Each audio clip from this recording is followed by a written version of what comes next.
Hola, ¿qué tal? Saludos. En esta ocasión vamos a hablar del tema alienación parental. Bueno, ¿qué es la alienación parental?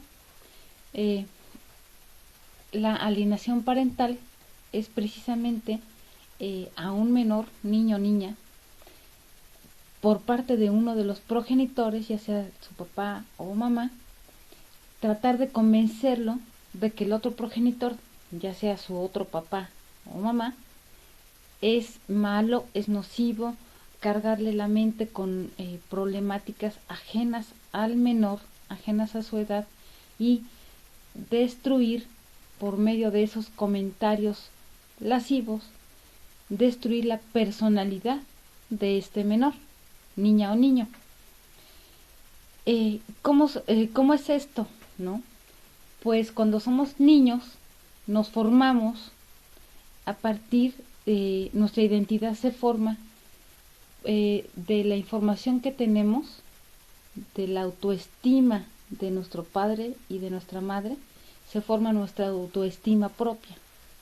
Entonces, si recibimos comentarios lascivos de parte de nuestra mamá o de nuestro papá respecto a nuestro otro padre o madre, pues obviamente se desconfigura nuestra personalidad a tal grado de negar una parte de nosotros mismos, ya sea la parte masculina o la parte femenina. ¿Y esto a qué conlleva? Pues a vivir en un caos personal que se ve reflejado en las relaciones interpersonales, en las relaciones que tengamos después con una pareja, con una persona del mismo o de otro del sexo opuesto al nuestro, etcétera. Y son problemáticas que internas que quedan como heridas en nuestra identidad, porque se hiere directamente a nuestra identidad cuando se ataca una parte de nuestro padre o nuestra madre. Son, digamos, los dos pilares con los que nos construimos como seres humanos. Y repito, con ello se fortalece o se debilita nuestra autoestima. Esto a grandes rasgos sería la alienación parental. Bueno, las formas de alienación parental pues son muchas, ¿no? Repito, por comentarios, ¿no? Por ejemplo, un ejemplo. No, tu mamá es una loca, tu mamá es una fodonga, tu papá no, es un desconsiderado, tu papá es un tonto, tu papá es un irresponsable. Todos esos comentarios que no se le tienen que hacer para nada al menor, no tiene por qué enterarse. O tu papá me hizo esto, o cuando éramos jóvenes tu papá me hacía esto, estos insultos, o tu mamá me hacía estas groserías, ¿no? No solo entre padre y madre, también se da, y esta es una variante, ¿no? Son variantes, digamos, pero por ejemplo cuando no está el padre, digamos, y están los abuelos, pues de hablar mal de la mamá por los abuelos, ¿no?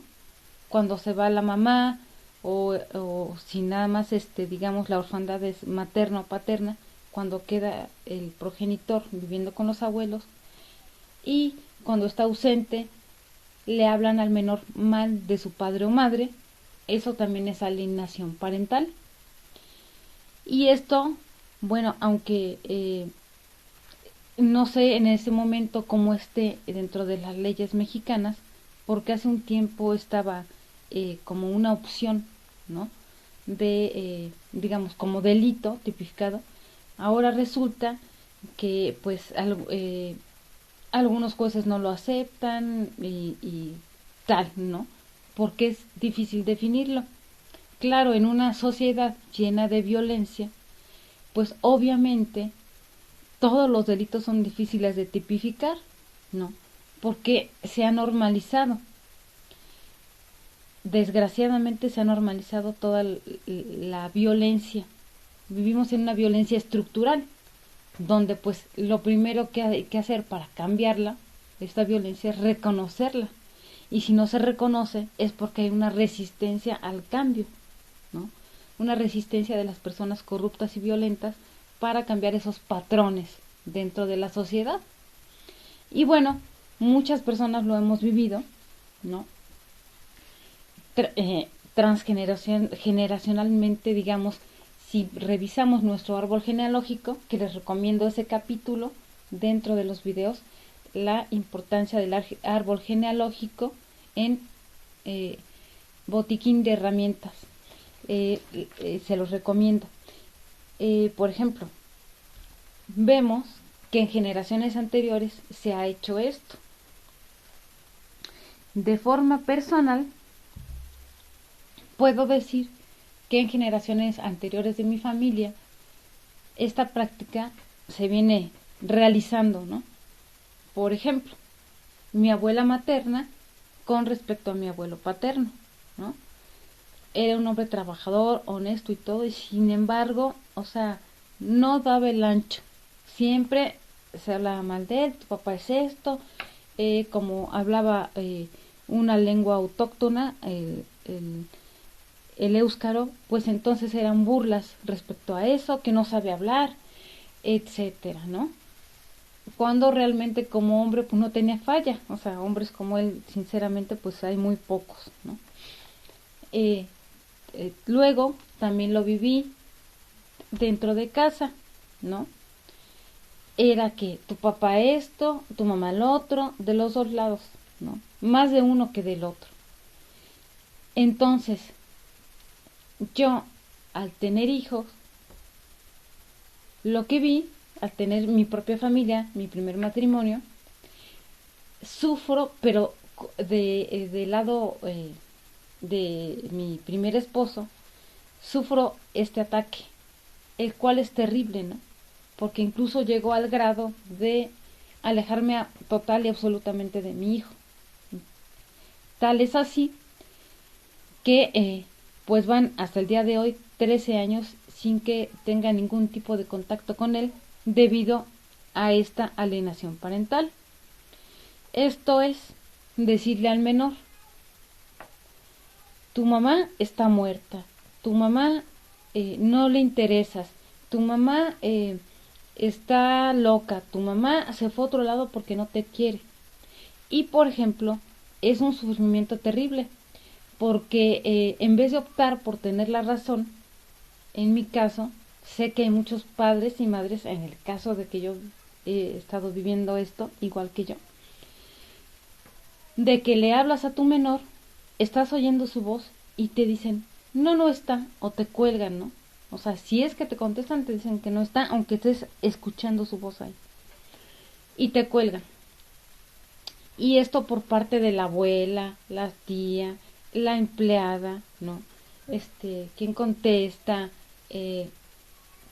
pues la nueva pareja, y obviamente incluido y principalmente pues el padre, ¿no? En esa familia con la que yo desgraciadamente decidí formar mi familia, mi primera familia, muy mala elección de mi parte, pero pues a todos nos ha pasado y jamás te imaginas que alguien vaya a operar así, que vaya a actuar de esa forma, ¿no? Pues dentro de esa familia hay varios casos de alienación parental. Por ejemplo, en un matrimonio de una ex cuñada, su esposo la manda a golpear, la manda a abusar sexualmente para que no lo deje. Ese es un tipo de alienación, porque con la hija siempre quedaba mal ella, ¿no? Siempre quedaba mal, a ese grado. Con otra persona que tuvo un esposo también ejerció alienación parental, diciéndole a los hijos que era un borracho. Bueno, consiguió incluso meterlo a la cárcel, alejarlo de sus hijos a tal grado de que no pudieran ni hablar con ellos tampoco, ni por teléfono. Luego esta persona, excuñada también, se vuelve a juntar, a casar, ¿y qué hace? Aleja a su esposo de sus hijas, ¿no? Aleja a su esposo de sus hijas, y cuando la mamá de sus hijas hablaba por teléfono, entonces yo era asistente, entonces me consta de primera mano, se me daba a mí la orden de que le dijera que no estaban, aunque estuvieran ahí, ¿quién iba a decir que la vida da vueltas y después la que iba a estar hablando era yo? De la misma forma, ¿no? Entonces es un modus operandi de familias muégano tóxicas que tienen esta dinámica y que desgraciadamente se va replicando de generación en generación, ¿no?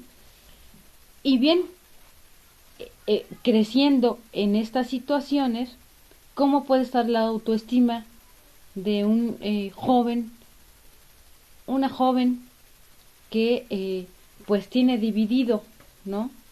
¿Qué voy a pensar de los demás hombres o qué voy a pensar de las demás mujeres si a mí mi papá o mi mamá me decía esto y esto y esto? ¿Qué es lo que me puedo esperar?